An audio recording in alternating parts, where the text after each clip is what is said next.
মিথ্যে অভিযোগ। হাফিজ মাহমুদ মাহমুদ পর্ব ১। খালাতো বোনের ড্রেস চেঞ্জ করার সময়ে তার রুমে নাকি উকি দিছিলাম। সেই অপরাধে আজ ৩ দিন ধরে একটা ঘরে বন্দি আমি। আটকে রাখা হয়েছে আমাকে। ৩ দিনে কোনো খাবারও দেয়নি। মেঘলা আমাদের বাসায়ই থাকে। তাই ব্যাপারটা পরিবারের মধ্যেই আছে। বাইরে ছড়ালে মেয়েটার বদনাম হতো।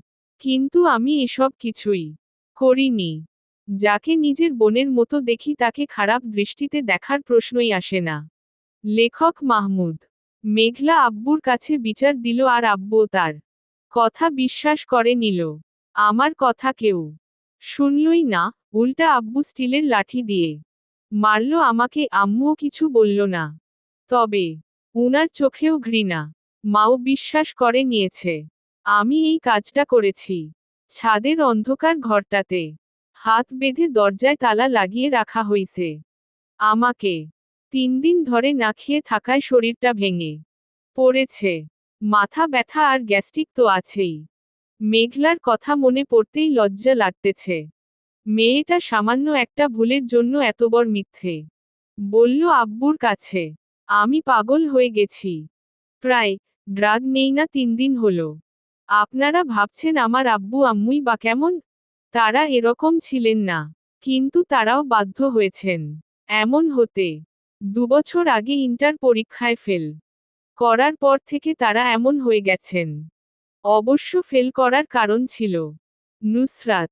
বুঝতেই তো পারতেছেন না আপনারা, তাই তো? না বুঝার এ কথা, কারণ সে চলে যাওয়ার পর নিজেকে ধরে রাখতে পারিনি আমি। বাকিগুলো আস্তে আস্তে জানতে পারবেন। আমি এতটাই আসক্ত ছিলাম যে তাকে ভুলতে আমার ড্রাগ নেওয়ার প্রয়োজন হলো। লেখক মাহমুদ। তারপর থেকে আব্বু আম্মু কেউ আমাকে আগের মতো ভালোবাসে না। আর মেঘলার সামনে তো কখনোই পড়তে চাই না আমি, কারণ কোনো একটা ভুল পেলেই সে আমাকে শাস্তি দিয়েই যাবে। ছোটখাটো সব বিষয় নিয়েই আব্বুর কাছে মিথ্যা কথা বাড়িয়ে বলে আমাকে আব্বুর কাছে মাইর খাওয়াবে। এবারের শাস্তিটা একটু বেশিই হয়ে গেছে। আব্বু যখন আমাকে মারছিল তখন তার দিকে তাকাই ছিলাম। লেখক মাহমুদ। তার মুখে স্পষ্ট হাসি দেখতে পেয়ে আমি আর তাকাইনি। চোখ নামিয়ে নিয়ে মার সহ্য করেছি। প্রত্যেকটা আঘাত চোখ থেকে রক্তকান্না বের করে এনেছে। বারবার বলেও কাজ হয়নি। আমি মাদকাসক্ত, আমি এসব করতেও পারি আর মেঘলা ভুল বলবে না। এটা তাদের ধারণা নয়, বিশ্বাস। যেই সময়টায় আমার পরিবারের সাপোর্ট দরকার সেই সময়ই তারা আমাকে বন্ধ রুমে আটকে রেখেছে। দম বন্ধ হয়ে আসছে সত্যি।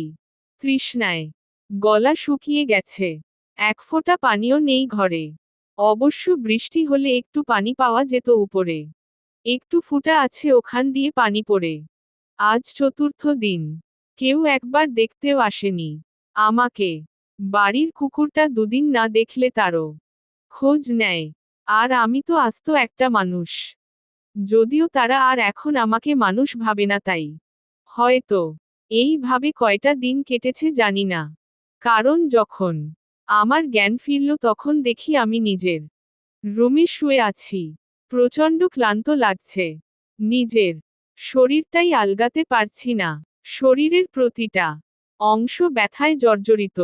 লেখক মাহমুদ। কিছুক্ষণ পর দেখলাম মেঘলার আমার রুমে এলো।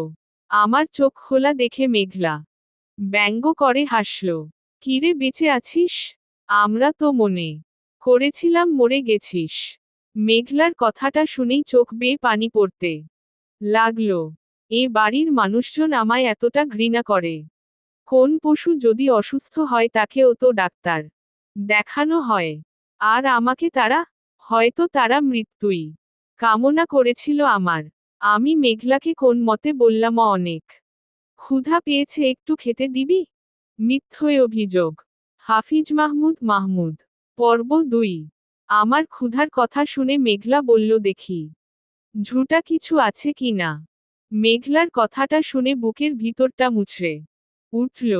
আমি আজ এত অবহেলিত? সব ওই নুসরাতের জন্য। একটু পর মেঘলা একটা প্লেটে কিছু ভাত সাথে আলু ভর্তা আর ডাল দিয়ে গেল। ক্ষুধার তাড়নায় দেখার সময় ছিল না কেমন ছিল খাবারগুলা। তবে খাবারগুলো কেমন টকটক লাগছিল। মনে হয় নষ্ট খাবারগুলি আমাকে দেওয়া হয়েছিল। লেখক মাহমুদ। এইভাবেই চলছে আমার দিন। একদিন রাতে খাবার খাইতে বসছি এমন সময় আব্বু এলো রুমে। রাফি, প্লিজ তুই আমাদের মুক্ত কর। তোর জন্য এলাকায় যে সম্মান ছিল তা তো অনেক আগেই চলে গেছে, এখন অন্তত ঘরের শান্তিটুকুটাও কেড়ে নিস না। রাতে ঘুমানোর সময় বাবার বলা কথাটা চিন্তা করতে লাগলাম। আসলেই তো, আমি তো শেষ হলাম নুসরাতের জন্য। সাথে বাবা মায়ের সম্মানও শেষ করে দিলাম। এবার তাদের মুক্ত করে দিব। যেখানে নুসরাত আমায় ছেড়ে অন্যের সাথে খুব ভালোভাবেই সংসার করছে, সেখানে আমি উল্টো। আমি আর এই বাড়িতে কাউকে আমার মুখ দেখাবো না। কিন্তু যাবি বা আর কোথায়? যেখানেই যাই, তবে আমি আমার জীবনের এই 2 বছরের গল্পটা পাল্টাতে চাই। লেখক মাহমুদ। রাতে আব্বু আম্মুর জন্য একটা চিরকুট লিখলাম। বাবা আর আম্মু, আজ থেকে তোমরা মুক্ত। তোমাদের অবাধ্য সন্তান নামের কুলাঙ্গারকে আর দেখতে হবে না। জানি না আজ থেকে আমার কোথায় স্থান হবে, তবে মৃত্যুর পরও আমার লাশ তোমাদের সামনে আসবে না, এই প্রমিস করছি। জন্মের পর থেকে কতই না জ্বালিয়েছি তোমাদের, তবে আম্মু তোমার দুধের ঋণ ছাড়া বাকি সব ঋণ শোধ করে দিব যদি বেঁচে থাকি। লেখক মাহমুদ। মেঘলার জন্য একটা চিরকুট লিখে আসলাম। আসলে তুই না থাকলে আমি জানতেও পারতাম না আমি কতটা নিচু স্থানে বাস করতাম এ বাড়িতে। আর হ্যাঁ, আজ থেকে এই নেশাখোরটাকে আর দেখতে হবে না তোকে। একটা কথা বলে তোকে বোন ছাড়া অন্য কিছু ভাবিনি। ভালো থাকিস বোন।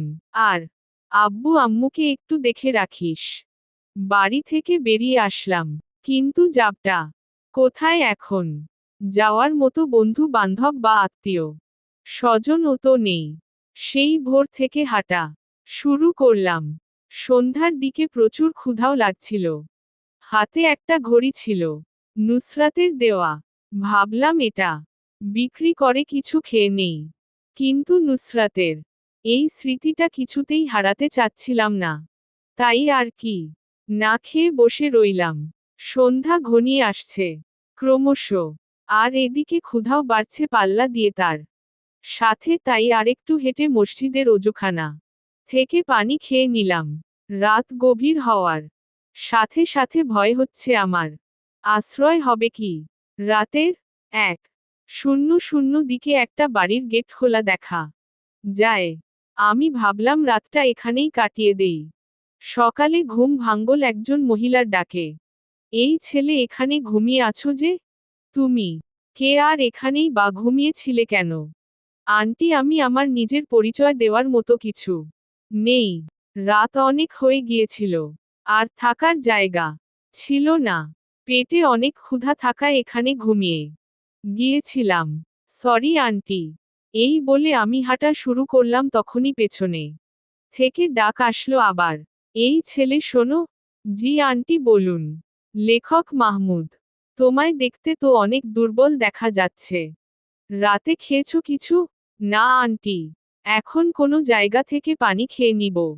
পানি খেলে কি আর ক্ষুধা যায়?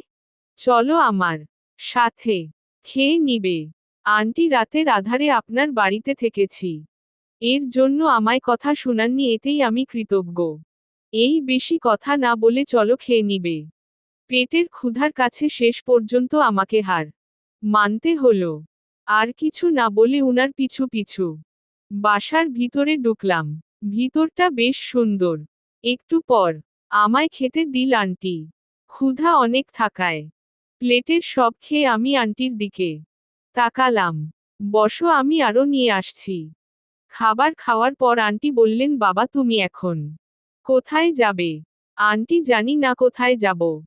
তুমি কি কাজ করতে পারবা? কেমন কাজ আন্টি? এই ধরো, আমাদের বাসার অনেক কাজই থাকে। তুমি কি করতে পারবা? হ্যাঁ পারবো আন্টি। আপনি শুধু আমায় খেতে আর থাকতে দিলেই হবে। পাগল ছেলে। কাজ করলে খাওয়া আর থাকা ছাড়াও বেতন দেব। লেখক মাহমুদ। ঠিক আছে আন্টি, আমি আপনাদের সব কাজ নিজের পরিবার মনে করে করব। মনে করার কি আছে? আজ এখানে ঠাঁই না হলে আমার যে না খেয়ে মরতে হতো। আচ্ছা আন্টি, আপনি কি একাই থাকেন এই বাড়িতে? না, আমার সাথে আমার মেয়ে সোহানা থাকে। ও, নানু বাড়ি গেছে, আগামীকাল আসবে। আর আঙ্কেল? তোমার আঙ্কেল গত 2 বছর আগে আমাদের ছেড়ে ওপারে চলে গেছে। সরি আন্টি, আমি না বুঝে আপনাকে দুঃখ দিয়ে দিলাম। আচ্ছা আচ্ছা ঠিক আছে। তোমার নাম কি? জি আন্টি, রাফি। লেখাপড়া করেছো কি? আন্টি, গত 2 বছর আগে ইন্টারে পাশ করতে পারি নাই। আর তারপর লেখাপড়া করা হয়নি। তোমার পরিবার নাই? ওরা কিছু বলে নাই? প্লিজ আন্টি, পরিবারের কথা বলবেন না। আমি আমার ভয়ঙ্কর অতীত ভুলে যেতে চাই। ওকে, তোমার কাজ হলো আমাদের বাড়ির বাগানটা দেখে রাখা আর আমাদের সুবিধা অসুবিধা পাশে থাকা। আর তুমি চাইলে স্টাডি ও নতুন করে শুরু করতে পারো। এখন বিশ্রাম নাও। ওইটা তোমার রুম। রুমে এসে ভাবতে লাগলাম, নিজের পরিবার রাস্তায় ছুঁড়ে মারল, আর অচেনা কেউ বলা যায় আমার জীবন ফিরিয়ে দিল। বড় আজব এই দুনিয়া। পরের দিন বাগানটা ঘুরে দেখলাম, একটা গোলাপ খুবই ভালো লাগলো, তাই গোলাপটা ছিঁড়ে নিলাম। যেই ছিঁড়লাম ঠিক তখনই পেছনে থেকে একটা মেয়ের গলার শব্দ শুনতে পেলাম। লেখক মাহমুদ। এই ছেলে এখান থেকে ফুল ছেঁড়ার সাহস হয় কি করে তোমার? মিথ্যে অভিযোগ। হাফিজ মাহমুদ মাহমুদ। পর্ব 3।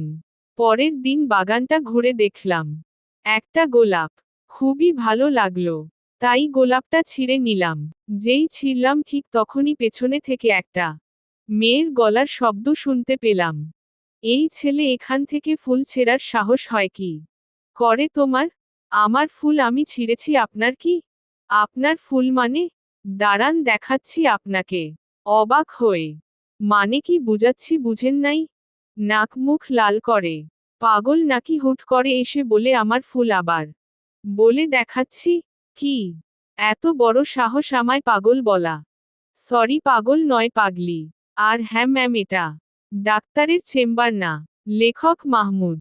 বদপোলা পিডাইয়া মাথা ফাটামো। বেশি কথা বললে আপনাকে দেখতে তো আপেলের মতো দেখা যায়। কিন্তু ম্যাম, আপনার বিহেভ এমন লেবুর মতো কেন? কি বললি? আম্মু ও আম্মম্মম্মম্মম মম্মম্মম্মম্মম্মু। এই তোর আবার কি হয়েছে? কখন আসলি? দেখ আম্মু, ও আমার লাল গোলাপ ফুলটা ছিঁড়ে নিয়েছে। আবার আমায় বলে আমার বিহেভ নাকি লেবুর মতো কেঁদে কেঁদে। তাই বলে কি কাঁদতে হয়? আন্টি, এবার বুঝতে পারলাম এটা আন্টির মেয়ে সোহানা।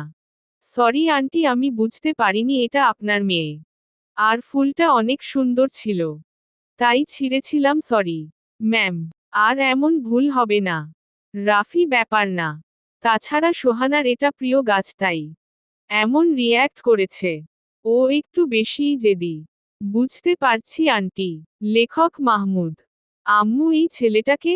সোহানা। এটা রাফি, পরিচয় বলতে শুধু ওর নাম, এর বাহিরে আর কিছুই নেই। ও এখন থেকে আমাদের বাড়িতেই থাকবে আর আমাদের পাশে থাকবে। বিকালে ছাদে দাঁড়িয়ে আছি আর ভাবছি নুসরাতের কথা। আমি ওকে ভুলতেই পারি না। ওর দেওয়া ঘড়িটার দিকে তাকিয়ে ভাবছি মানুষ কত বেইমান, কত স্বপ্ন আর কত আশা দেখিয়ে শেষে বলে গেল, আমার তোমার সাথে থাকা সম্ভব না। ওর কি আমার কথা কখনো মনে পড়ে? হয়তো পড়ে না, কারণ পড়লে হয়তো আমায় কোন ভাবে খোঁজ করতো অবশ্যই। নিজেকে খুব একা লাগে আজকাল। ইচ্ছে হয় এই জীবনের সমাপ্তি ঘটিয়ে দেই। বেঁচে আছি যেন একটা জীবন্ত লাশ হয়ে। এই সমাজে শরীর খুনের বিচার হয়, কিন্তু মানুষ বেঁচে থাকার যে মন, সেটা হত্যার বিচার হয় না। তাই তো নুসরাতের মতো হত্যাকারীরা এই সমাজে হেসে খেলে ঘুরে বেড়ায়। কিন্তু আমি যে এই লড়াই জিততে চাই। আর যারা আমার সাথে কুকুরের মতো ব্যবহার করেছে তাদেরও। দেখাতে চাই। এসব ভাবতে ভাবতে আচমকা চোখ বেয়ে পানি পড়ে গেল। এমন সময়ে পেছনে থেকে মেয়েলি কণ্ঠে বলল, এ কি, আপনি কাঁদছেন কেন? পেছনের দিকে তাকিয়ে দেখি এটা সোহানা। আমি চোখের জল মুছে নিলাম। ম্যাম, কাঁদছি না, বিকালের আকাশ দেখছি। এই শুনেন আমি আপনার ছোট হই। আমাকে ম্যাম নয় সোহানা ডাকবেন। আর আপনি মিথ্যা বলবেন না আমার সাথে। জি, আমি নিচে যাই, আপনি থাকুন। কেন, আমি আসাতে খারাপ লাগছে নাকি? না, তেমন কিছু না। লেখক মাহমুদ। তাহলে দাঁড়িয়ে থাকুন, সন্ধ্যা পর্যন্ত আড্ডা দেব। আর সকালের জন্য আমি সরি। ম্যাম, শরীর কি আছে আপনার জায়গা থেকে আপনি? রাইট। আবার ম্যাম সাথে আপনি, রাগী গলায়।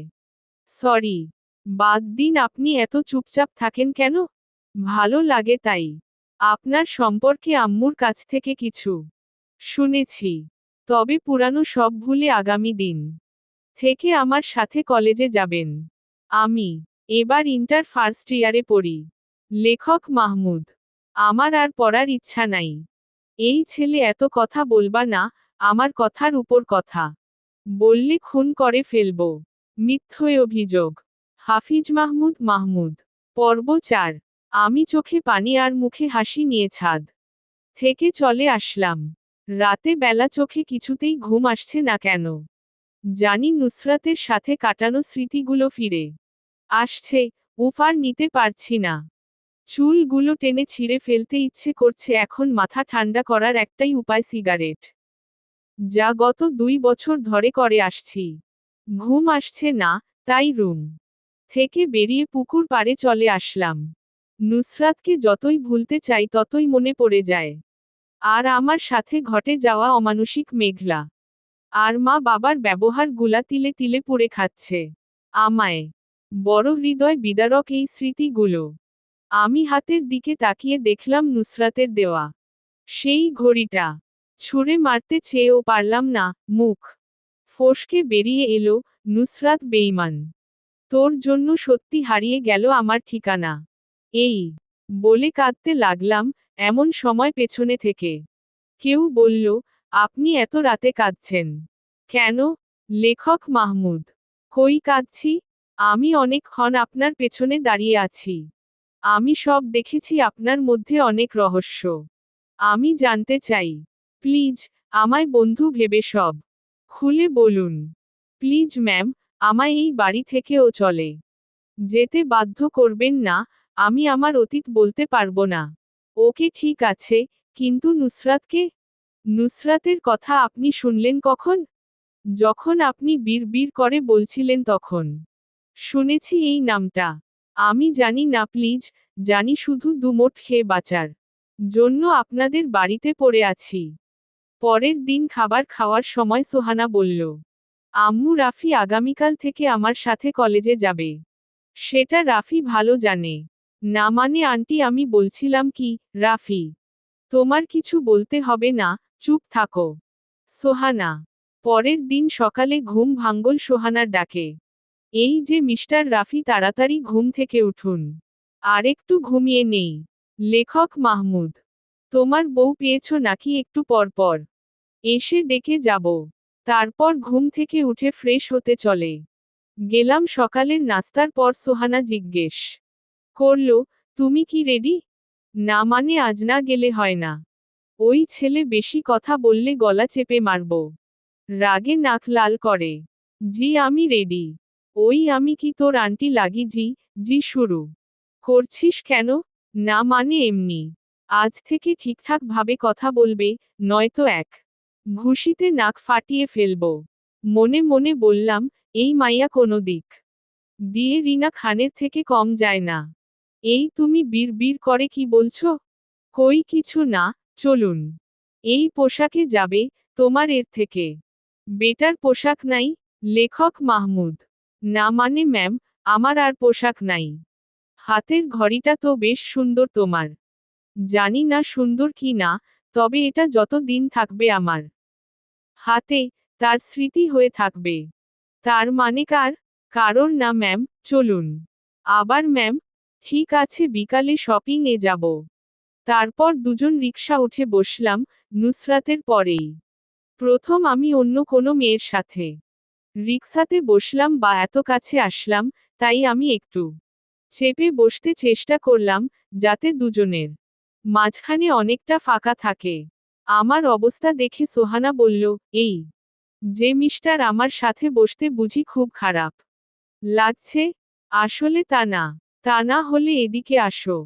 আমার জোরসর হয়ে বসা দেখে সোহানা নিজেই আমার হাত ধরে তার দিকে টেনে নিয়ে গেল। আমি মনে মনে সোহানাকে কিছু বকা দিলাম, এই মাইয়াটা এত জেদি। আমি কেন যেন নুসরাত যাওয়ার পর মেয়েদের ট্রলারেট করতে পারি না। দেখলে রাগ হয়। কিন্তু যাদের জন্য আশ্রয় খুঁজে পেয়েছি, তাদের তো আর এড়িয়ে চলা যায় না। তাই চুপচাপ সোহানার সাথে বসে রইলাম। সোহানা প্রিন্সিপাল স্যারের সাথে কথা বলে সব মিটমাট করে নিল, আমাকে আর সোহানাকে একসাথে দেখে সোহানার ফ্রেন্ডরা জিজ্ঞেস করল, এটা কে সোহানা? আমার কাজিন রাফি, আমাদের সাথে এখন থেকে পড়বে, যদিও উনি আমাদের সিনিয়র। রাফি, এই 4 জন আমার ফ্রেন্ড, মোহনা, রিমি, সাথী আর এই হলো নিলয়। লেখক মাহমুদ। হ্যালো সবাই কেমন আছেন? আমরা ভালো। তাহলে আমাদের সাথে আরেকজন ফ্রেন্ড বাড়ল, নিলয়। রাফি তোমার চুলগুলো না অনেক সুন্দর।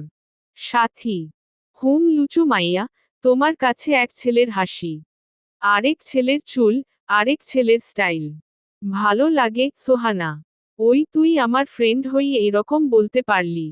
এ হাসছে ন্যাকা। এই শোন, রাফিকে বড় ভাইয়ের চোখে দেখবি। কেন, তোর কি কিছু আছে নাকি রাফির সাথে? সাথী, হ্যাঁ আছে, এবার তুই রাফিরে ভাইয়ার নজরে দেখ প্লিজ। সোহানা, রাফি তুমি নায়ক সিয়ামকে চেনো? সাথী, কেন? তোমাকে না ওর মতো লাগে কিছুটা দেখতে। ম্যাম, আমি ক্লাসে যাব, আপনারা আড্ডা দেন। এই বলে আমি চলে আসলাম। আমার সাথে সাথে সোহানাও চলে আসলো। শুরু হলো নতুন জীবন, যার নাম সংগ্রাম আর যুদ্ধ। যেখান থেকে আমি নুসরাতের শেষ কথার জবাব দেব। ও বলেছিল আমার হবু বর ডাক্তার তোর মতো পাগল না। ধীরে ধীরে বন্ধুত্ব হয়ে যায় সোহানার সাথে। আমি পড়া আর বাড়ির কাজ নিয়ে ব্যস্ত থাকতাম। আর প্রতি রাতে কাঁদতাম। কখনো সোহানা আমায় মাথায় হাত বুলিয়ে বলতো, বোকা, মানুষের জীবনে যদি খারাপ সময় না যেত তাহলে মানুষ ভালোর মর্ম বুঝতো না। দেখতে দেখতে কখন যে বছর চলে গেল বুঝতে পারলাম না। এখন এই পরিবারের ছেলের মতো আমি। হ্যাঁ, এরা আমায় অবহেলা করে না। আমি আজও মাঝে মাঝে সিগারেট খাই নুসরাতের কথা মনে হলে, আর আমায় এটা সোহানা নিজেই দেয়। কারণ নয়তো আমি প্রচণ্ড কান্না করি। একদিন সোহানা বলল, রাফি, আমার মাথায় হাত রেখে কথা দে, আমি যা আজ বলবো তার ঠিক উত্তর দিবি। মিথ্যা অভিযোগ। হাফিজ মাহমুদ মাহমুদ। পর্ব 5। এখন এই পরিবারের ছেলের মতো আমি। হ্যাঁ, এরা আমায় অবহেলা করে না। আমি আজও মাঝে মাঝে সিগারেট খাই নুসরাতের কথা মনে হলে, আর আমায় এটা সোহানা নিজেই দেয়। কারণ নয়তো আমি প্রচণ্ড কান্না করি। একদিন সোহানা বলল, রাফি, আমার মাথায় হাত রেখে কথা দে, আমি যা আজ বলবো তার ঠিক উত্তর দিবি। তুই এমন করে বলছিস মনে হয় আমি তোর কথা কখনো শুনিনি। না, আগে আমার মাথায় হাত রেখে বলতে হবে। ওকে বাবা, বল এবার। কি জানতে চাস? তোর অতীত। সোহানার মুখে অতীত শব্দটা শুনে রাফির হাসিখুশি মুখটা ফ্যাকাশে হয়ে গেল। লেখক মাহমুদ। স্ট্যাচু হয়ে গেলি কেন? তুই কিন্তু আমার মাথা ছুঁয়ে কথা দিয়েছিস। প্লিজ সোহানা, এটা ভুলে জানা। তুই বলবি না, তাই তো? বলার মতো আছেই বাকি। ছোটবেলা থেকে আমি বাবা মায়ের আদরের সন্তান ছিলাম। রাজপুত্রের মতো আবির্ভাব বলা যায়। স্কুলে ভালো ছাত্র হিসেবে সবাই খুব আদর করত। আর এভাবেই কেটে যায় আমার স্কুল লাইফ। গোল্ডেন এ+ নিয়ে কলেজে ভর্তি হই। স্বাভাবিকভাবেই রোমাঞ্চিত ছিলাম কলেজের প্রথম দিন। সেই দিনে আমার চোখ আটকে যায় একটা মেয়ের উপর। নীল থ্রিপিস পরা ছিল মেয়েটা। তার সৌন্দর্য যেন নীল কালারটা আরেক ধাপ বাড়িয়ে দিয়েছিল। কেটে যায় প্রথম দিন এইভাবেই। পরের দিন মেয়েটাকে আমাদের ক্লাসে দেখি। কেন যেন অনিচ্ছা সত্ত্বেও বারবার ওর দিকে চোখ পড়ে যাচ্ছিল। এর মধ্যে একবার দুজনের চোখাচোখিও হয়ে গেল। তারপর আমি লজ্জায় নিচের দিকে চোখ নামিয়ে নিলাম। তারপর থেকে এইভাবে চলতো। আমি শুধু ওর দিকে ফ্যালফ্যাল করে তাকিয়ে থাকতাম। যখন ও আমার দিকে তাকাতো আমি চোখ নিচু করে নিতাম। রোজকার রুটিন বাঁধা ছিল এসব। একদিন আমার এই রুটিনে জল ঢেলে দিল মেয়েটা। আমি ওর দিকে তাকাতেই ও রেগে গেল। এই ছেলে, তুমি আমায় চেনো? লেখক মাহমুদ। হুম। আপনি আমাদের ক্লাসের। চুপ। আর আমার দিকে তাকাবেন না। 1 মাস ধরে লক্ষ্য করছি আপনি আমার দিকে তাকিয়ে থাকেন। আমি কিছু না বলে মাথা নিচু করে রইলাম। সেই দিন থেকে আমি ওকে দেখলে মাথা নিচু করে নিতাম। ওহের মাঝে আমার একটা ছেলে বন্ধু হয়েছিল, ও তেমন পড়তো না, ওর অ্যাসাইনমেন্টগুলা আমিই করে দিতাম। সেই সুবাদে সে আমার ভালো বন্ধু ছিল। ওর নাম ছিল রাশেদ। খুব দুষ্টু ছিল। অনেক প্রেম করত। আমি যখন মেয়েটাকে দেখতাম ওই দিনের পর থেকে, তখনই মাথা নিচু করে নিতাম অথবা পথ চেঞ্জ করে নিতাম। একদিন আমি আর রাশেদ বসে আছি। তখন ওই মেয়েটা আসলো। রাশেদ ভাই, আপনার বন্ধু হাবলাটাকে আপনি কিছু শিখাতে পারেন না? কেন? তোমার মনে কি ওর জন্য ঘন্টা বাজছে নাকি? আমার না, তোমার বন্ধুর বাজে। কিন্তু ভয় বেচারা বলার শ্বাসটুকু পর্যন্ত পায় না। কিরে দোস্ত, তলে তলে এত কিছু? আর আমি জানি না। আরে তেমন কিছু না। এই ছেলে, আমার নাম জানো? না, জানা হয়নি। লেখক মাহমুদ। নাম জানো না, আবার প্রেম করতে চাও? আমি নুসরাত। পরের দিন ক্লাসে যেতেই নুসরাত এগিয়ে এলো। রাফি, তুমি কি আমায় ভালোবাসো? আমি কিছু না বলে চুপচাপ রইলাম। তোমার মতো হাবার আর প্রেম করা লাগবে না। এই বলে নুসরাত চলে যেতে লাগলেই আমি নুসরাতের হাত ধরে বলি, ভালোবাসি, বড্ড ভালোবাসি তোমায়। সেই থেকে শুরু আমাদের প্রেম। ক্লাসে আর চোখে দেখা সবাইকে ফাঁকি দিয়ে প্রেম করা, আর অন্য সব জুটির মতো আমরা সিনেমা, ফুসকা, রিকশা করে ঘুরে বেড়ানো, রেল লাইনের পাশ দিয়ে দুজন দুজনের হাত ধরে চলা, কিছুই বাদ যায়নি। দিন যত যাওয়া শুরু করলো ভালোবাসা তত বাড়তে লাগলো। দুজন দুজনের জন্য নেশাক্ত হয়ে উঠলাম। একদিন ক্লাস ফাঁকি দিয়ে দুজন মেলায় ঘুরতে গেলাম। আমি নুসরাতকে 2 ডজন নীল চুড়ি কিনে দিলাম। আর নুসরাত আমায় একটা ঘড়ি গিফট করল। নুসরাত ঘড়িটা পরিয়ে দিল আমার হাতে। রাফি, আমি যদি মরে যাই, তারপরও যেন আমার এই ঘড়িটা তোমার থেকে না হারায়। এটা আমার ভালোবাসার চিহ্ন।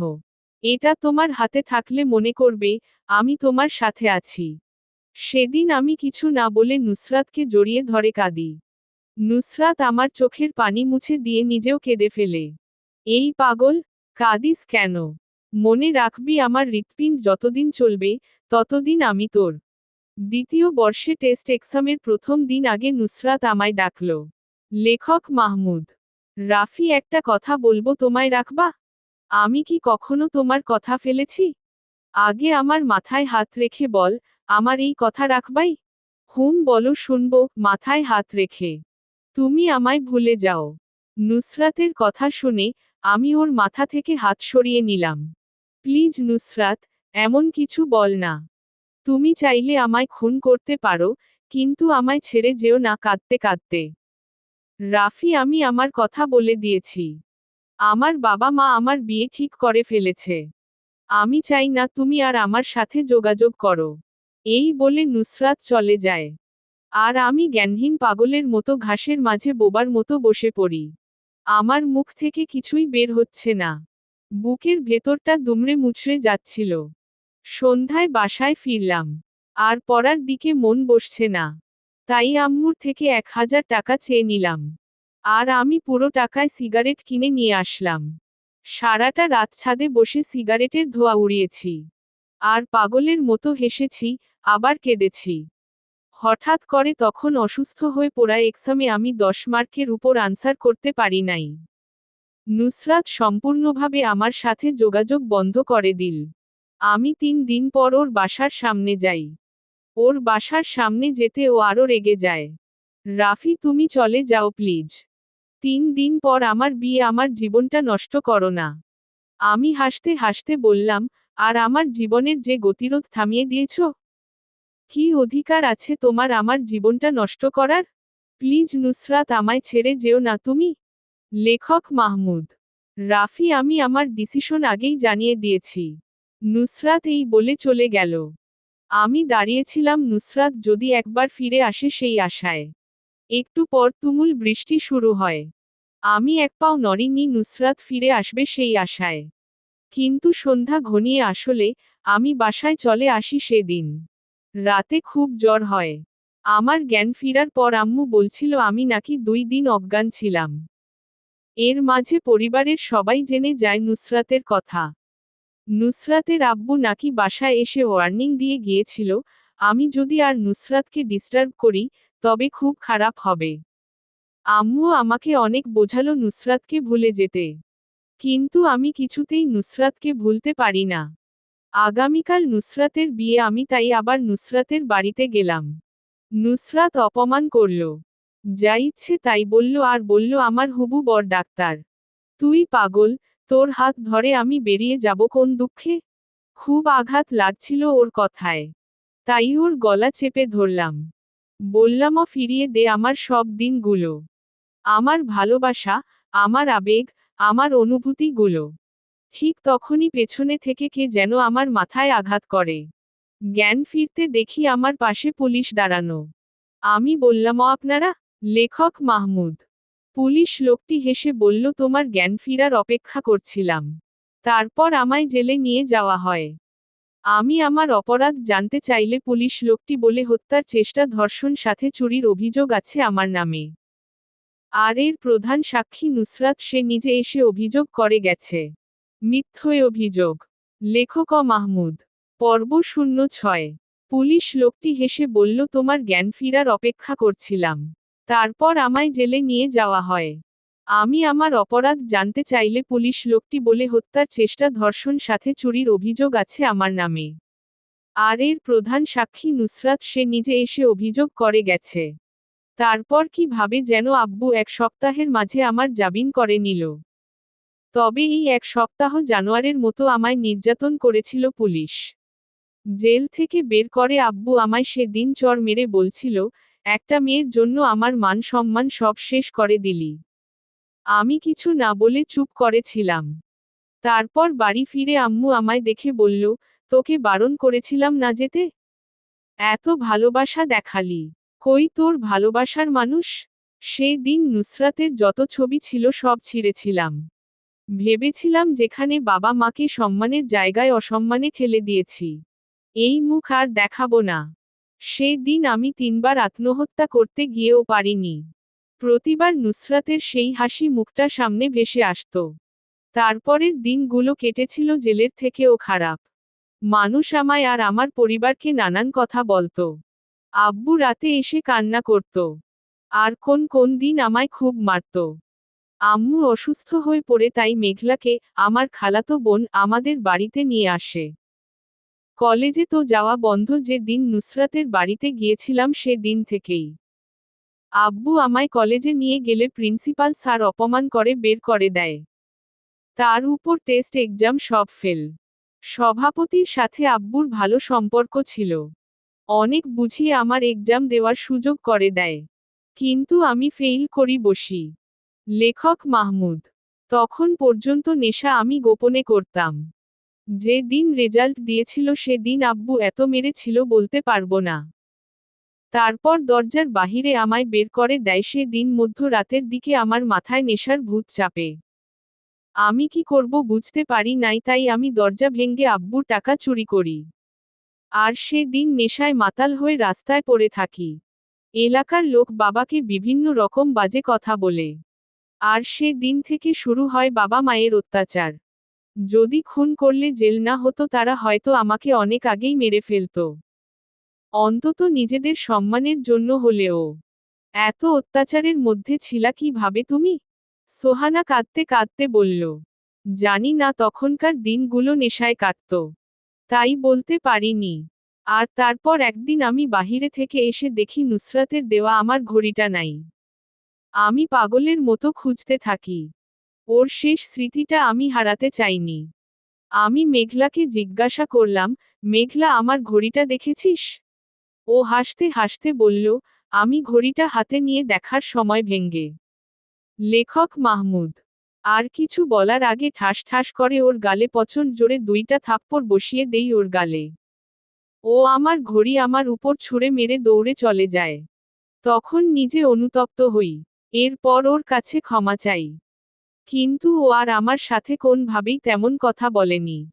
যখন এ কথা বলতে গিয়েছি তখনই নেশাখোর বলে বা বিভিন্নভাবে আমায় অপমান করত। মাঝে মাঝে কোন দোষ ছাড়াই ও আম্মু আব্বুর কাছে বিচার দিত। শেষবার যখন বলল, ওর ড্রেস চেঞ্জ করার সময় আমি উকি দিয়েছি। আব্বু আম্মুর সামনে অনেক মেরেছে আমাকে। মেঘলা আমার অবস্থা দেখে হাসছিল। তারপর না খেয়ে কতদিন ছিলাম ঠিক জানি না। তারপর বাড়ি ছেড়ে চলে আসি। আর তোমার আম্মু হয় আমার আশ্রয়ের স্থান। সোহানা অতীত শোনার পর আর কিছু না বলে আমায় ঝাপটে ধরে। রাফি, তোমার জীবনে এত ঝড় বয়ে গেছে তা কখনো আমি ভাবতেও পারি নাই। কাঁদতে কাঁদতে, বাদ দাও তো এসব। রাফি, সামনে আমাদের ফাইনাল এক্সাম। লক্ষ্য হলো তুমি ভালো রেজাল্ট করবে। তারপর প্রধান লক্ষ্য ঢাকা মেডিকেল কলেজে অ্যাডমিশন। আমি চাই তুমি ওই সব মানুষদের চোখে আঙ্গুল দিয়ে দেখিয়ে দাও যে তুমি একটা মানুষ। আর তুমিও পারো কিছু করতে। দেখতে দেখতে ইন্টারের ফাইনাল এক্সাম চলে আসলো। সোহানা আগের থেকে অনেক বেশি মিশে বলা যায়। আমার প্রতিটি কাজ ওর পছন্দ মতো করাই। এতে আন্টি তেমন কিছু বলে না। এক্সামগুলো খুব ভালো গিয়েছিল। এক্সামের পর আমি সোহানা বিভিন্ন জায়গায় ঘোরাঘুরি করতাম। সবাই আমাদের সম্পর্কটা বয়ফ্রেন্ড গার্লফ্রেন্ড ভাবলেও আমরা ছিলাম বন্ধু। লেখক মাহমুদ। সোহানাকে পেয়ে আমি নুসরাতকে ভুলে গিয়েছি বলা যায়। আমার বদলে যাওয়াটা একটা রূপকথার গল্পের মতো হয়তো। কিন্তু নিয়তি তো আমি ঠেকাতে পারবো না। একদিন সোহানা আর আমি ফান করতেছি। হঠাৎ সোহানা বসে পড়ে। তারপর ও জ্ঞান হারায়। আমি আর আন্টি ওকে নিয়ে হসপিটাল গেলাম। কিন্তু ডাক্তারের রিপোর্ট শুনে আমি ধপ করে মাটিতে বসে পড়লাম। মিথ্যে অভিযোগ। লেখক মাহমুদ। পর্ব 7। একদিন সোহানা আর আমি ফান করতেছি। হঠাৎ সোহানা বসে পড়ে। তারপর ও জ্ঞান হারায়। আমি আর আন্টি ওকে নিয়ে হসপিটাল গেলাম। কিন্তু ডাক্তারের রিপোর্ট শুনে আমি ধপ করে মাটিতে বসে পড়লাম। ডাক্তার যখন রিপোর্টগুলো দেখছিল তখন আমি বারবার বলছিলাম, ও প্লিজ ডাক্তার, সোহানার কি হয়েছে বলুন। আপনি পেশেন্টের কি হন? আমি ওর ফ্রেন্ড আর উনি ওর মা। দেখুন, খুব একটা সুখবর নেই। আল্লাহই ভালো জানেন। তবে রিপোর্ট অনুযায়ী মেয়েটি আর বেশি দিন বাঁচবে বলে মনে হয় না। কারণ ওর ব্লাড ক্যান্সার। ডাক্তারের কথা শুনে আমি ধপ করে মাটিতে বসে পড়লাম। আর আন্টি মাথা ঘুরে পড়ে গেল। তারপর ডাক্তার আন্টিকে একটা কেবিনে ভর্তি করে নিল। একটু পর ডাক্তার আমাকে ডাকল। তোমার আন্টির জন্য ও প্লাস রক্ত দরকার। আমার তো বি প্লাস। তাহলে এখন কি করব ডাক্তার? তুমি দেখ কোথাও থেকে ম্যানেজ করতে পারো কি না। আমিও ট্রাই করছি। আমি বেরিয়ে পড়লাম ব্লাড এর সন্ধানে। কিন্তু কোথাও পেলাম না। আমার চোখ বেয়ে পানি পড়ছে। যারা আমায় জীবন দিল বিপদের দিনে আমি তাদের কিছু দিতে পারলাম না। মাথাটা ব্যথা শুরু করে দিয়েছে। ঠিক এমন সময় কারো কণ্ঠে থমকে গেলাম। রাফি, তুই এখানে? পেছনে তাকিয়ে অবাক হয়ে যাই। কারণ ও মেঘলা ছিল। আগের থেকে কেমন জানি দেখতে পাল্টে গেছে মেঘলা। আমি ওর সামনে দাঁড়াতে চাচ্ছিলাম না। তাই চলে আসতে লাগলাম। এমন সময় মেঘলা ছুটে এসে আমার হাত ধরল। রাফি, তুই কই ছিলি? অনেক কিছু বদলে গেছে এই বছরগুলায়। তোকে অনেক কিছু বলার আছে। লেখক মাহমুদ। আমি রাগ নিয়ে আমার হাত ছাড়াতে ঝাঁকি দিলাম। কোন সাহসে একজন নেশাখোরের হাত ধরেছিস?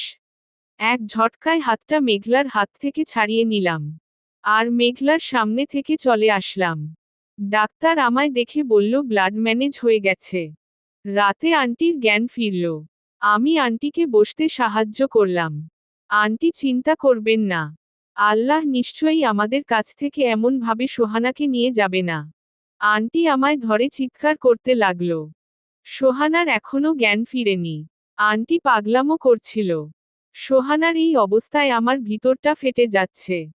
কিন্তু আন্টির সামনে প্রকাশও করতে পারছি না।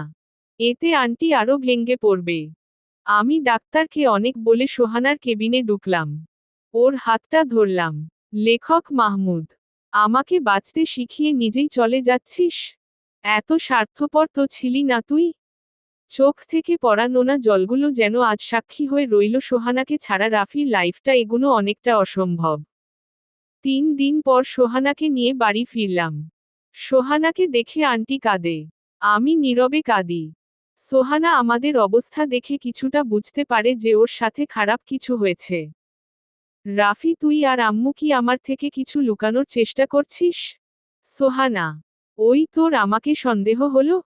ভালোই তো আমি আজ তোর কাছে মিথ্যা বলি, রাগ দেখিয়ে। রাফি, তা না।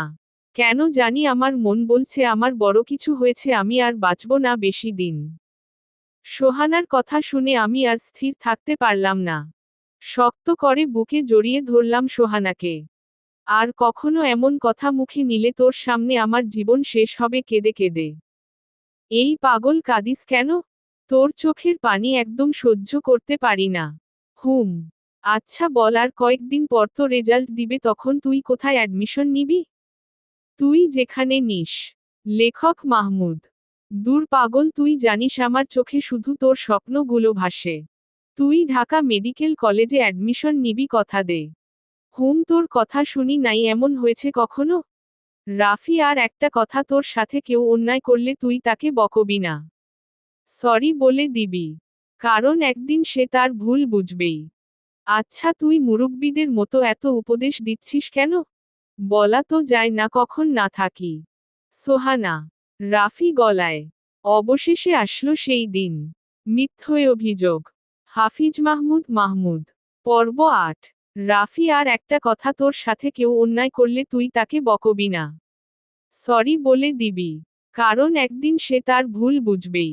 আচ্ছা, তুই মুরব্বিদের মতো এত উপদেশ দিচ্ছিস কেন? বলা তো যায় না কখন না থাকি। সোহানা, রাফি গলায়। অবশেষে আসলো সেই দিন। আজকে ইন্টারের রেজাল্ট বের হবে। আমার থেকে বেশি সোহানার চিন্তা আমার রেজাল্ট নিয়ে। ও যে আমার সাথে এক্সাম দিয়েছে এটা মনে হয় ও ভুলে গেছে। সকাল বেলা আজান শুরু হতেই সোহানার ডাক। রাফি, এই রাফি, এই কি হয়েছে, এমন মধ্যরাতে ডাকছিস কেন? মধ্যরাত মানে? ফজরের আজান হয়ে গেছে।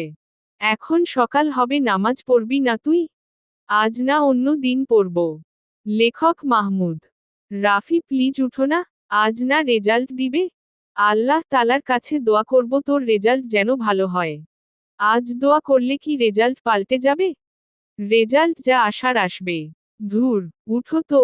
আমি এত কথা শুনতে চাই না। প্লিজ, আজ অনেক ঘুম পাচ্ছে। আমি মরে গেলে আর কে ডাকবে তোকে এইভাবে? তখন মিস করবি। সোহানার কথা শুনে আমি উঠে শক্ত করে ওকে জড়িয়ে ধরলাম। তোকে কোথাও যেতে দেব না আমি।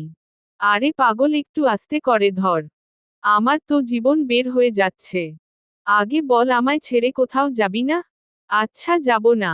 এখন চল, নামাজ পড়বি। তারপর দুজনে নামাজ পড়ে বাগানে গেলাম। রাফি, জানিস আমার বিশ্বাস তুই ভালো রেজাল্ট করবি। সোহানা, আচ্ছা, আমার রেজাল্ট নিয়ে এত না ভেবে তুই নিজেরটা নিয়ে ভাব। আমি, লেখক মাহমুদ। চুপ। তোকে ডাক্তার হতে হবে আমি এটাই জানি। যদি আমি পাস না করি? কি বললি হনুমান? চুল টেনে ধরে। ছাড় প্লিজ, ছাড়। আমার ব্যথা করছে। ছাড়বো না। আচ্ছা বল, তুই আমায় নিয়ে এত ভাবিস কেন? কারণ তোকে আমি উদাহরণ হিসেবে দেখতে চাই।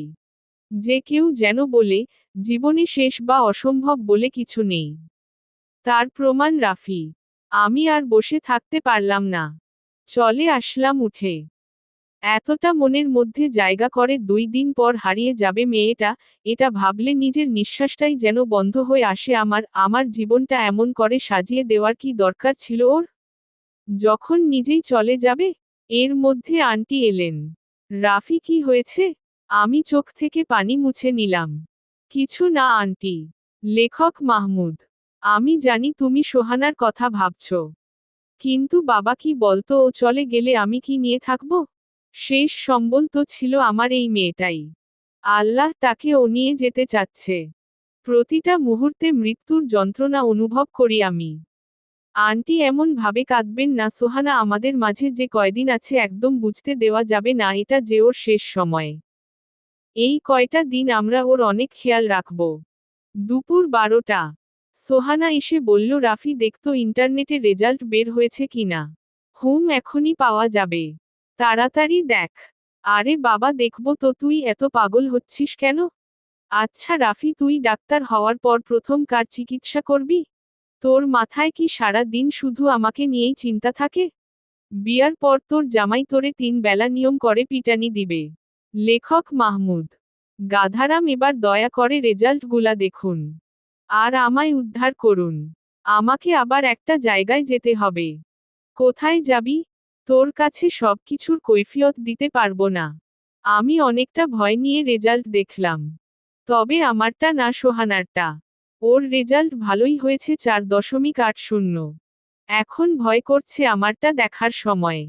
আল্লাহ জানে কি হয়। এই রেজাল্টটার সাথে কত কিছু জড়িত। বিশেষ করে সোহানা, ওর সম্মান আর খুশি দুটাই মিশিয়ে আছে এর সাথে। হ্যাঁ, আমার রেজাল্ট সোহানার কথামতোই হলো। আমি গোল্ডেন A+ পেয়েছি। আমার রেজাল্ট দেখে সোহানা আমায় জড়িয়ে ধরে কান্না করে দিল। আজকের মতো খুশি আমি এর আগে কোন দিন হয়নি। চল, আমাদের একটা জায়গায় যেতে হবে। এখন আবার কোথায় যাবি? লেখক মাহমুদ।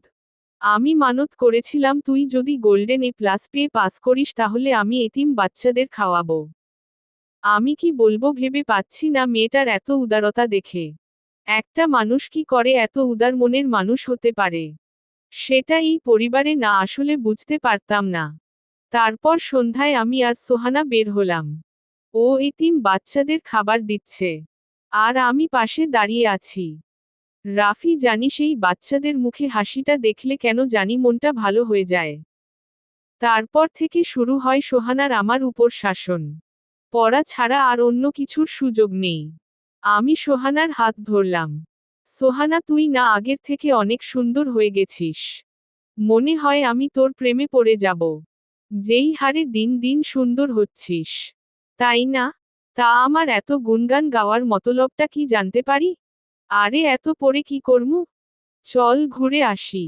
আমি জানতাম আপনি এমন আবদার করবেন। কিন্তু স্যার, আপনার ছুটি তখনই হবে। তারপর থেকে আমার শুরু হলো ঢাকা মেডিকেল কলেজে ভর্তির টার্গেট। দিন দিন সোহানার উপর আমার মায়া বেড়ে যাচ্ছে। আমার পাশে থেকে বিনা স্বার্থে বন্ধুত্বের হাত বাড়িয়ে মেয়েটা কত দূর পৌঁছে দিয়েছে আমায়। এই বন্ধুটা চলে যাবে ভাবতেই পারি না। ও প্রতিটা দিন এমন ভাবে আমার কেয়ার নেয় আমি ওর মাঝে হারিয়ে যাই। হ্যাঁ, আমি ঢাকা মেডিকেল কলেজে চান্স পেয়ে যাই। যার পুরো কৃতিত্বই সোহানার। যে কিনা আমায় এই পর্যন্ত পৌঁছে দিয়েছে, তাই আজ বাসায় যেতে ওর পছন্দের আইসক্রিম আর সাথে মিষ্টি নিয়ে বাসায় আসলাম। বাসায় এসেই দেখি সোহানা কান্না করছে। লেখক মাহমুদ। গল্পটা হয়তো আগামী 2 পর্বের মধ্যে শেষ হয়ে যাবে। তাই গল্প সম্পর্কে অথবা এন্ডিং সম্পর্কে যে কোন মতামত জানাতে পারেন কমেন্ট বক্সে। ভালো লাগলে আপনার কমেন্টের মতো ও হতে পারে এনিডিং। ধন্যবাদ ও ভালোবাসা অবিরাম যারা গল্পটা শুরু থেকে এই পর্যন্ত পড়ে আসছেন। মিথ্যা অভিযোগ। হাফিজ মাহমুদ মাহমুদ। পর্ব 9। হ্যাঁ, আমি ঢাকা মেডিকেল কলেজে চান্স পেয়ে যাই। যার পুরো কৃতিত্বই সোহানার। যে কিনা আমায় এই পর্যন্ত পৌঁছে দিয়েছে, তাই আজ বাসায় যেতে ওর পছন্দের আইসক্রিম আর সাথে মিষ্টি নিয়ে বাসায় আসলাম। বাসায় এসেই দেখি সোহানা কান্না করছে। কিরে, কান্না করছিস কেন? তোকে কতগুলো ফোন দিয়েছি। ফোনগুলো রিসিভ করিস নাই কেন? তাই বলে তুই কান্না করবি? আমার চিন্তা হয় না বুঝি? ও আমার চিন্তায় তোর আবার কি আসে যায়? তাই তো আমার কোন কিছু যায় আসে না। যা, আর কখনো তোর কাছে আসব না। জানিস আজ কত চিন্তা হচ্ছিল? সারাটা দিন না খেয়ে আছি। আর তুই একটা বারও আমার ফোন ধরিলি না। কি বললি তুই এখনো খাবার খাসনি? সোহানা ঠোঁট বাঁকা করে বলল না। রাফিও সাথে সাথে ধমক দিয়ে উঠল। থাপ্পড় দিয়ে দাঁতগুলো ফেলে দিতে মন চায়। তুই আমায় আবার বকা দিচ্ছিস? যা খাবি না। তারপর আমি সোহানাকে খাইয়ে দিতে লাগলাম। আমাদের সম্পর্কটা যে কেউ দেখলে বলবে স্বামী স্ত্রীর সম্পর্ক। শুধু রুমে ঘুমাই দুজনে। বাকি সব কিছুই একসাথে। বলা যায় এক সুতোয় বাঁধা দুটি প্রাণ। লেখক মাহমুদ। খাওয়ার মাঝে সোহানা বলল, রাফি তোর ভর্তির কি হলো? রাফি মুখটা কালো করে ফেলল। সোহানা রাফির মুখ উপরে তুলে বলে, তুই চান্স পাস নাই বুঝি? আরে বোকা, সবাই কি ডাক্তার হবে এমন কোন কথা আছে নাকি? মন খারাপ করিস না। ওই এত বেশি বুঝোস কেন? আমি কি বলছি তোকে যে আমি সুযোগ পাইনি? আমি তোর এতদিনের ধারণ করা স্বপ্ন, আশা আর বিশ্বাস ভাঙতে পারি? সোহানা কেঁদে দিয়ে রাফিকে জড়িয়ে ধরে। জানিস আল্লাহ তোর মাঝে আমার স্বপ্নগুলো পূরণ করে দেয়। আজ আমি অনেক খুশি রে। এই ধর, তোর জন্য আজ তোর ফেভারিট আইসক্রিম এনেছি। থ্যাঙ্কস, তোর বউ এতগুলা লাকি হবে। কেন যে নুসরাত গেল? আমি রাগ দেখিয়ে উঠে গেলাম। সোহানা আমায় পেছনে থেকে চোখ ধরে ফেলল। মহারাজ বুঝি আমার সাথে কথা বলবে না? তুই এমন কেন? তোর ছোঁয়াতে সব রাগ চলে যায়। এইভাবে চলছে দিন। আমি আর সোহানা আরো গভীরভাবে জড়িয়ে যাচ্ছি। ঠিক 6 মাস পর কলেজ থেকে বন্ধুদের সাথে বের হয়েছি ঘুরতে। তখনই সামনে পড়ে যায় নুসরাত। প্রায় 5 বছর পর প্রিয় মুখটার দেখা মিলল। কিছুক্ষণ তাকিয়ে থাকতে দেখে বন্ধুরা বলল, কিরে দাঁড়িয়ে পড়লি কেন? চল। লেখক মাহমুদ। তোরা যা, আমি আসছি। ওরা চলে যাওয়ার পর নুসরাত আমার সামনে আসলো। চেহারা সৌন্দর্য আগের মতো নেই কিছুই। মুখটা একদম শুকিয়ে গেছে। আমার সামনে এসে জিজ্ঞাসা করল, কেমন আছো রাফি? তাচ্ছিল্য একটা হাসি দিলাম ওর দিকে তাকিয়ে। কেন ভাবছেন কবে আবার জেল থেকে ছাড়া পেলাম? নাকি আবার কোন ধর্ষণ বা অন্য কিছুর অভিযোগ তুলবে নাকি? একটা দীর্ঘশ্বাস ফেলে নুসরাত আমার দিকে তাকালো। সেই দিনের করা পাপে আমার কপালে জোটে একটা ধর্ষক। যে কিনা রাতের ক্ষুধা আমার শরীরে মিটাতো আর দিনে অন্য কারোর সাথে। হা হা হা ডাক্তার বর। আরো কত কি বলেছিলে। আমি তো পাগল।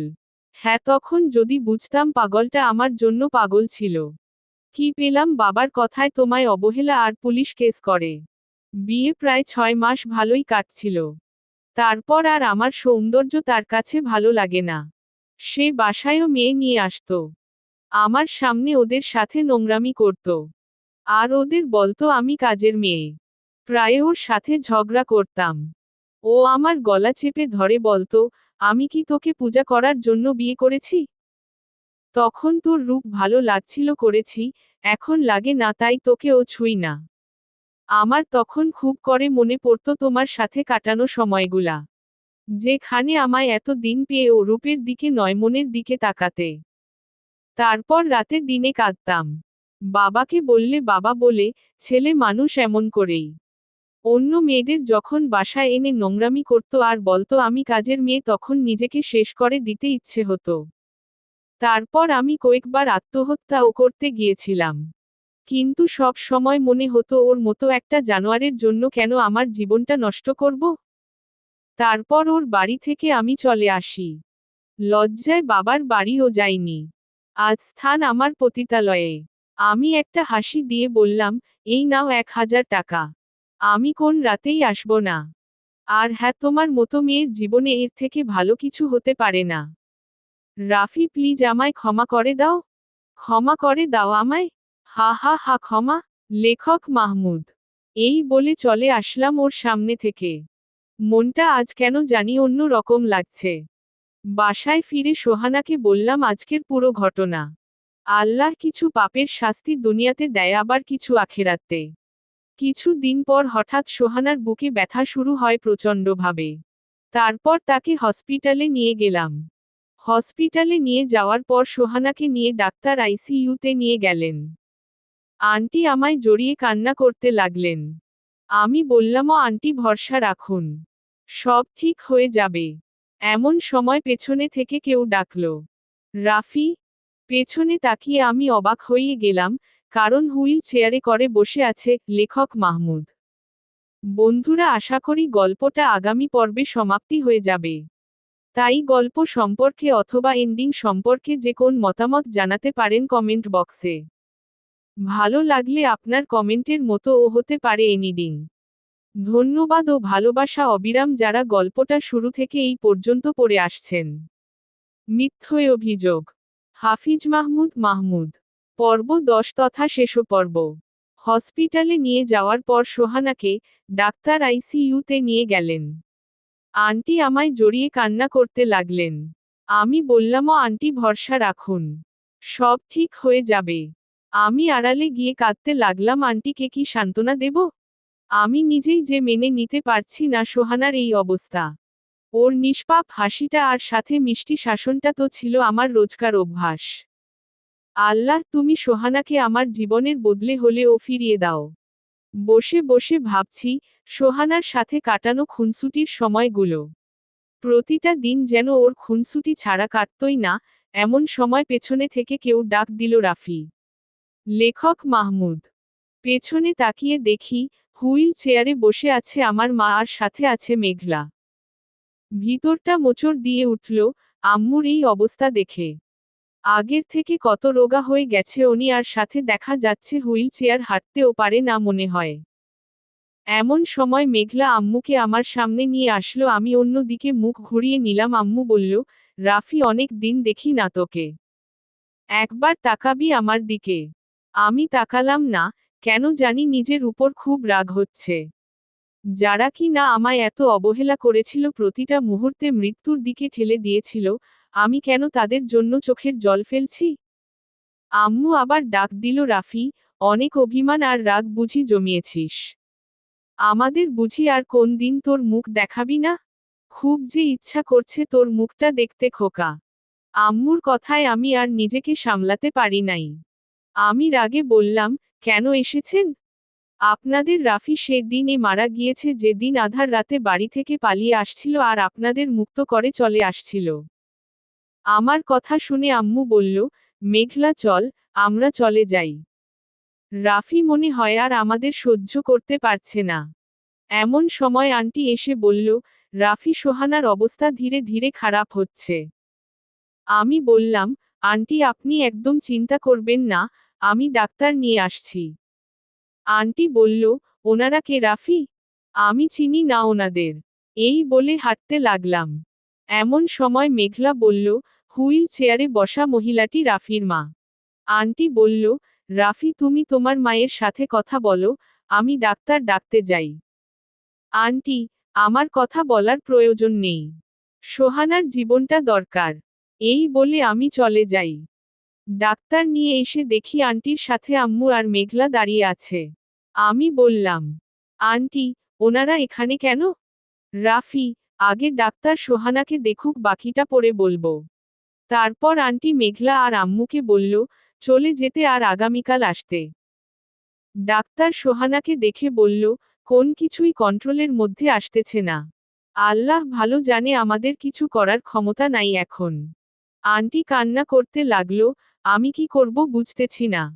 আন্টিকে সামলাবো নাকি সোহানার সাথে থাকবো? আল্লাহ কি সত্যি এ সোহানাকে আমাদের থেকে কেড়ে নিবে? না, এ কিছুতেই হতে পারে না। সোহানার সাথে জড়িয়ে আছে আমার আর আন্টির প্রাণ। আন্টিকে রাতে অনেক বললাম, আন্টি, আপনার শরীর ভালো নেই, বাড়িতে চলে যান, আমি তো আছি। আন্টি কেঁদে কেঁদে বলে, লেখক মাহমুদ। রাফি, যা দেখছো এটা একটা লাস্ট, আর আমার কলিজাটা তো এখন আইসিইউতে পড়ে আছে। আমি কি বলবো এই কথার উত্তরে আমার জানা নেই। একটু পর ডাক্তারকে অনেক অনুরোধ করে আমি সোহানার কেবিনে ঢুকলাম। মুখটা শুকিয়ে গেছে, দুষ্টুমি ভাবটা আর নেই, মনে হচ্ছে অনেক দিন খায় না। আমি ওর হাতটা ধরে বললাম, কিরে পাগলি, তুই আমায় ছেড়ে কোথায় যাচ্ছিস? আমি যে তোকে ছাড়া অন্ধ। তুই না বলতি আমার স্বপ্নগুলো তুই তোর চোখে লালন করছিস, আজ চোখ বন্ধ করে আছিস কেন?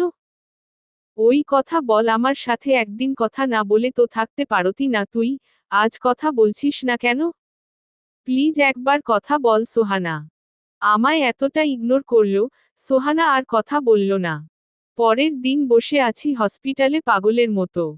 এমন সময় আম্মু আর মেঘলা এসে সামনে দাঁড়ালো। আম্মু বলল, তোর আব্বুর মৃত্যুর আগে তোর জন্য একটা চিঠি লিখে গিয়েছে। অনেক খুঁজেছিল, তুই চলে আসার পর পায়নি তোকে। তারপর মেঘলা যখন বলছিল 1 বছর আগে তোকে দেখেছিল এই হসপিটালে, কতদিন এসেছিল এখানে। এখানকার আশেপাশেও খোঁজ নিয়েছিল, পাইনি তোকে। তাই তার মৃত্যুর আগে তোর জন্য একটা চিঠি লিখে গিয়েছিল। আমাদের বলেছিল যদি কোন দিন দেখা হয় চিঠিটা যেন তোকে দেই। আম্মুর কথা শুনে বুকের ভিতরটা যেন ফেটে যাচ্ছে। উনি যতই হোক আমার বাবা ছিলেন। ওনার অপরাধ ছিল তাতে কি? জন্মদাতাকে আমি কখনো ভুলি নাই। একদিকে সোহানা, অন্যদিকে বাবার মৃত্যুর খবর, মায়ের প্যারালাইজড।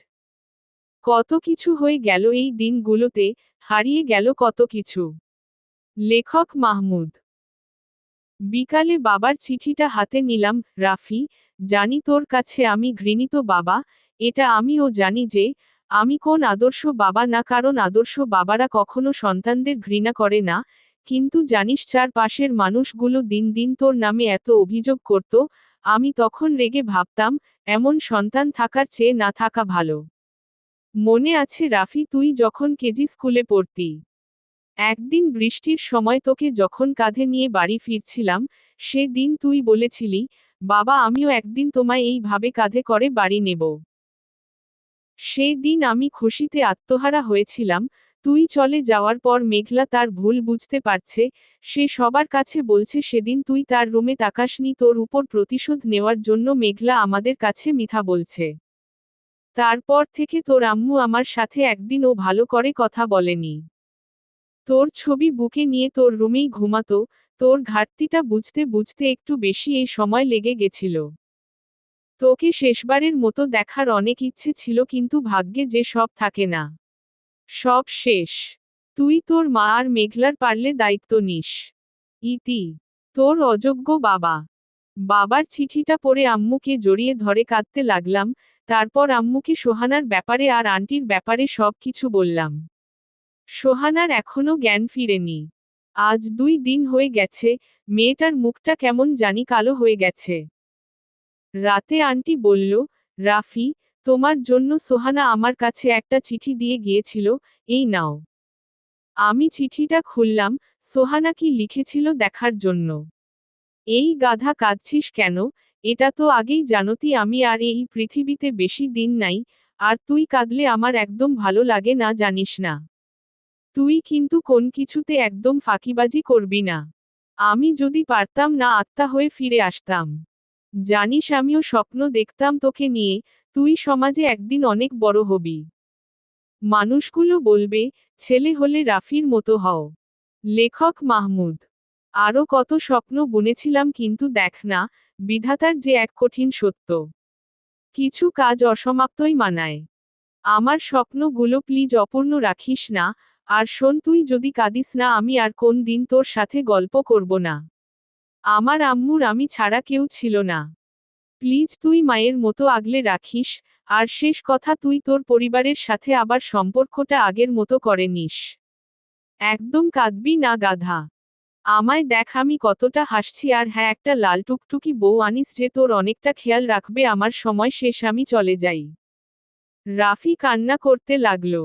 সোহানাকে ছাড়া কি করে থাকবে? আল্লাহ কেন তার থেকে সব কেড়ে নিচ্ছে? ডাক্তার রাফি, আমি যত দূর জানি আপনি নতুন, কিন্তু আজ আপনি এমন ভাবে কাজ করলেন, বুঝাই যায়নি আপনি আজে জয়েন করেছেন।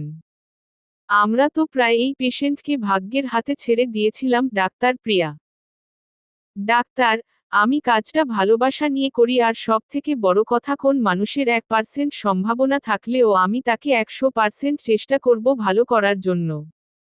হ্যাঁ, রাফি আজ ডাক্তার হয়েছে আর তার প্রথম অপারেশনেই সে সাকসেস হয়েছে, এর সবটাই সোহানার অবদান। ডাক্তার রাফি, আজ আমার বার্থডে, যদি আসতেন খুব খুশি হতাম। ডাক্তার প্রিয়া। সরি, আজ পারবো না। কেন রাফি? আজ আমার সোহানার সাথে দেখা করব। ও গফ নাকি? লেখক মাহমুদ। না প্লিজ, এত কথা জিজ্ঞাসা করবেন না। রাফি এখন সোহানার কবরের সামনে দাঁড়িয়ে আছে। হ্যাঁ, সে দিন সোহানাকে আর বাঁচাতে পারেননি রাফি। সোহানার সব স্বপ্নগুলো একে একে পূরণ করতে ব্যস্ত রাফি। সোহানার কবরের সামনে দাঁড়িয়ে রাফি কেঁদে বলে, কতটা দিন আজ আমার সাথে কথা বলছিস না, জানিস আমি এখানে এসে তোর সাথে কথা বললে মানুষ আমায় পাগল বলে। তুই ছাড়া কেউ তোর মতো করে বুঝে না রে আমায়। এই বলে রাফি কাঁদতে লাগল। এখন মেঘলা রাফির আম্মু আর সোহানার আম্মু একই বাড়িতে থাকে। মেঘলাকে একটা ভালো ছেলে দেখে বিয়ে দিয়ে দিছে, ছেলেটাও তাদের সাথে এই বাড়িতে থাকে। রাফি আজ সমাজে প্রতিষ্ঠিত সে। আজ সেই নেশাখোর নেই, সে এখন একটি রোলস। মেঘলা বলল, রাফি তুই বিয়ে করে নে, আর কত দিন এইভাবে? কিছু কাজ অসমাপ্তই ভালো। গল্পটা এখানেই শেষ করছি, একটা অসমাপ্ত জীবনের অসমাপ্ত কাহিনী। সমাপ্ত।